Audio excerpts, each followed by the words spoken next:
Urdu ocean کے معزز ناظرین السلام علیکم۔ میرے امی ابو بازار گئے تو مجھے سختی سے گھر میں رہنے اور بھائی کا خیال رکھنے کا کہہ گئے۔ انہوں نے شام تک واپس آنا تھا۔ میری عمر اس وقت 12 سال اور بھائی مجھ سے 5 سال چھوٹا تھا۔ میں نے بھائی کو کمرے میں ٹی وی چلا کر دیا اور خود کچن میں چائے گرم کر کے پینے لگی۔ تھوڑی دیر بعد باہر گھنٹی بجی۔ میں نے دروازے پر جا کر پوچھا کہ کون ہے، تو آگے سے کوئی مانگنے والا تھا۔ کہنے لگا، بیٹی اللہ کے نام پر کچھ دو۔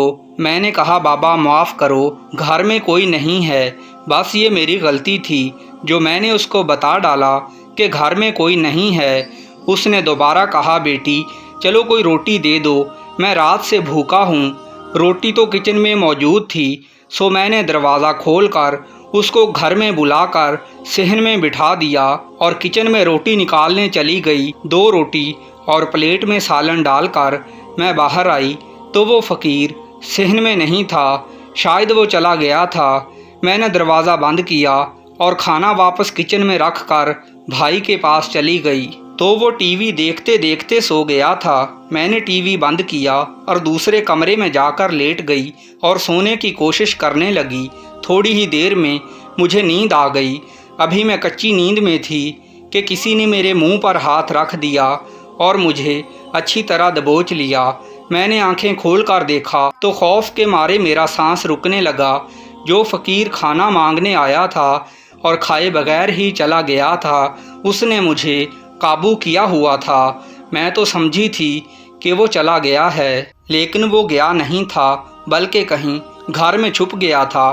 اور جب میں نے اندر سے دروازہ بند کر لیا اور کمرے میں لیٹ گئی تو وہ چپکے سے میرے پیچھے آیا اور اب میں خود ہی اس کے جال میں پھنس چکی تھی۔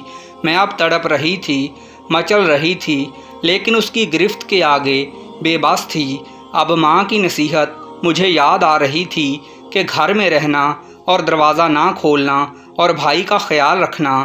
بھائی کا خیال میں کیا رکھتی، اب میرا خیال رکھنے والا کوئی نہیں تھا۔ میں بے آواز رونے لگی۔ میری آواز اس نے بند کر ڈالی تھی۔ اس کے نیچے میرا سانس بند ہو رہا تھا۔ پھر اس نے ایک ہاتھ سے میرے کپڑے اتارنے شروع کر دیے۔ میں جتنا زور لگا سکتی تھی لگا رہی تھی، لیکن اس نے مجھے کسی قابل نہ چھوڑا تھا۔ میں دل میں دعا کر رہی تھی کہ کاش کوئی مجھے بچا لے۔ آج کے بعد میں کوئی ایسی غلطی نہیں کروں گی۔ پھر میں نے ایک بار زور سے اس کو اوپر سے ہٹانے کی کوشش کی تو اس کا توازن خراب ہو گیا اور زوردار آواز سے نیچے گرا۔ جب تک وہ اٹھا میں کمرے سے باہر کی طرف بھاگی، لیکن دروازے سے ٹکرا کر گر پڑی۔ دوبارہ شور کی آواز پیدا ہوئی، لیکن اتنی دیر میں وہ مجھے دوبارہ قابو کر چکا تھا۔ اس نے مجھے اٹھایا اور بستر پر لے آیا اور دست درازی کرنے لگا۔ اچانک میرے بھائی کی آواز آئی، کون ہو تم؟ میری بہن کو چھوڑ دو۔ گداگر جو سمجھ رہا تھا کہ میں گھر پر اکیلی ہوں، وہ آواز سن کر گھبرا گیا اور مجھے چھوڑ کر میرے بھائی کو پکڑنے کے لیے دوڑا، لیکن وہ تب تک بھاگ کر صحن کراس کر چکا تھا۔ گداگر نے سوچا کہ اب جلد ہی محلے کے لوگ جمع ہو کر اس کو پکڑ لیں گے، تو وہ فوراً گھر سے نکل کر بھاگ گیا۔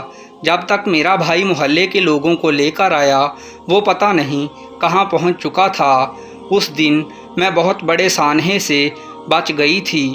اگر میرا بھائی عین وقت پر شور سن کر جاگ نہ جاتا تو اس دن میرے ساتھ جو ہونا تھا میں سوچ کر ہی لرز جاتی ہوں۔